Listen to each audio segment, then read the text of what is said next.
magic sick thing back at the very end in aluminum. You go to gold, and all of a sudden, well, this really affects the royal family. But then that conspiracy is deeper too, because in silver there's the assassination attempts. And, oh, wait a minute now. This is a whole lot bigger conspiracy than we thought it was.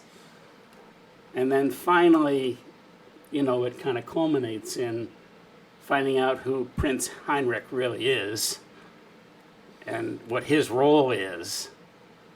And then to have him officiate at the wedding was just cool. So we talk about this from the fantasy scope a lot because they're fantasy characters, but let's talk about it from the mystery and the police procedural. These are police procedurals. Let's talk about it from that angle a lot. If you like, what influenced this a lot? The Wire TV show, Michael Connelly's Bosch books. If you like those kind of procedural mysteries, where cops are developing sources and clues and tracking down, things from a single event. Now we got to look at this. Oh, we found this out. Oh, this gives us another lead. And then we go there, and then we go here, and then we find out who, is the criminal. That's what this is. And I mean, that's some of my favorite type of reading. I just put it in a fantasy world. And even there, I think of the magic here as alternate physics.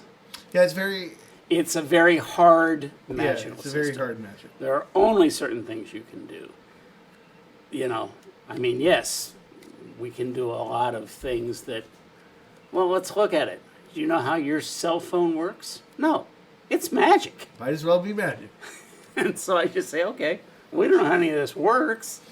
We can, smarter people than me can express it mathematically. And that's something that's consistent across all of your writings, really, is the idea of mystery. Yes. And just a little bit of subterfuge, I notice in a lot well, of the stuff if you look at that, if you look at the Prophet series is space opera noir. I mean, it's Raymond Chandler in space, basically. I was waiting for that. I'm fishing, swimming around, trying to get to it. No, it is. I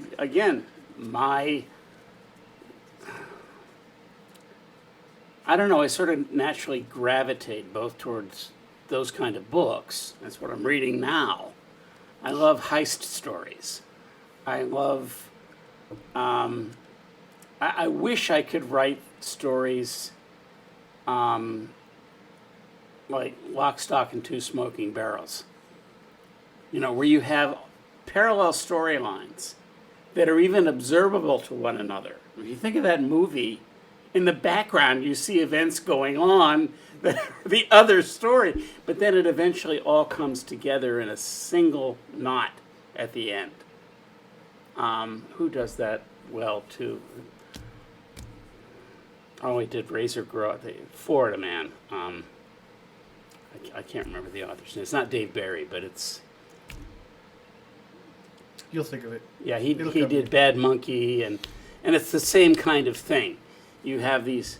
He'll start out with, a day in the life of somebody that's a little weird, but it doesn't seem to have any point. And then there'll be a day in the life of somebody else that's also weird. And then those two and then all of a sudden they collide. Yeah. So... readers, what if readers told you about magic law? Like, who are their favorite? Who do they gravitate to character-wise? Sylvie. Really? Everybody loves Sylvie. She's a badass. She got a... It's funny. I was hoping to make Simon kind of this Boy Scout in a, crooked world kind of character. Sure. And he's likable enough. Yeah. But everybody seems to love Hal and Sylvie. Those are the characters that they like. Hal's my guy too. I like Hal.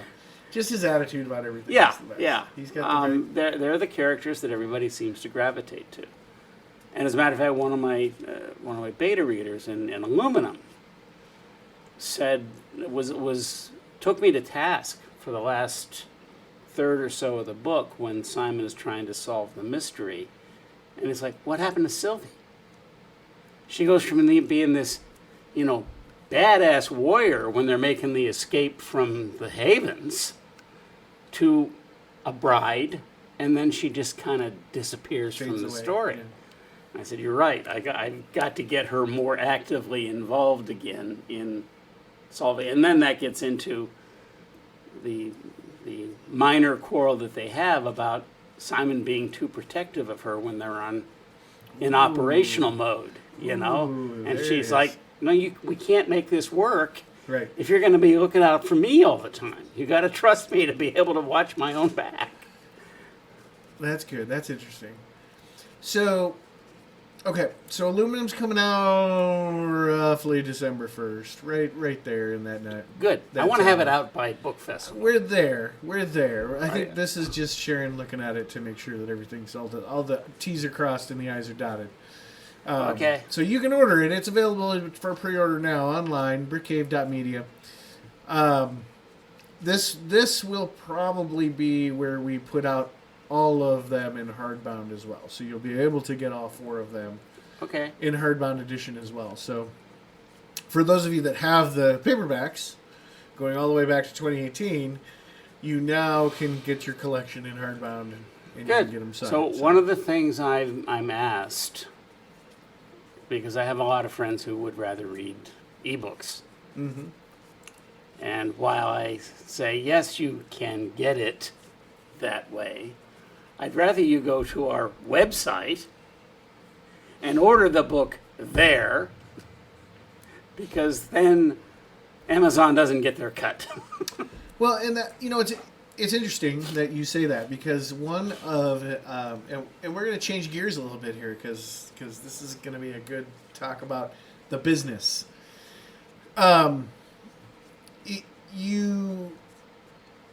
You have all of these different channels, and they're all walled gardens. So Amazon is a walled garden, and Kobo is a walled garden, and Apple is a walled garden. Google is a walled garden. So you kind of have to be in that ecosystem, and you have to be a fan of that ecosystem, or you have to be a little bit tech savvy to be able to say, hey, I'm going to get these DRM free books, and I'm going to put them on my device. You got to know how to do that, right? That's not, the casual reader is not necessarily too in tune with that. They're like, I got this device, this is the store I use that's on this device, and that's the thing.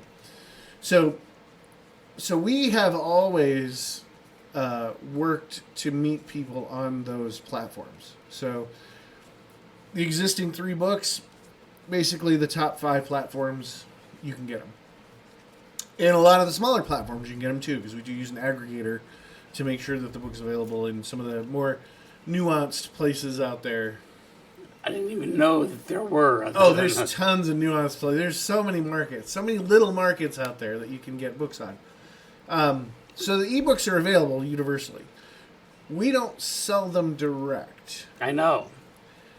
I'm not necessarily going to sell them direct, and there's a couple of reasons there's a couple of reasons for that. One, it's people are in the ecosystems. They're in the walled gardens. So does anybody do that?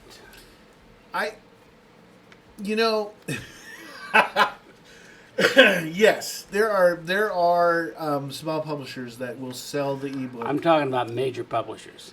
Oh, that sell direct? Most of them don't. No, most of them don't. Most of them just rely on. You can buy your major direct services. from them if you want a hardcover or a paperback. I mean, basically, it's the same model we're using. They're Yeah. in those ecosystems. Yeah, you can get them. We're basically following that model. Yeah. So your big 5 publishers, they don't mess with the ebook stuff on their own sites. They let it go to Amazon. But see, that's what I tell people. If you need immediate gratification, go order. you can go order from Amazon. Yeah. Yeah. They've probably got the best quality control and delivery out there. I've had problems with Kobo. I have the reader. It's funny. I'm a Kobo guy, and I've been okay. I've had difficulties with I think what happens is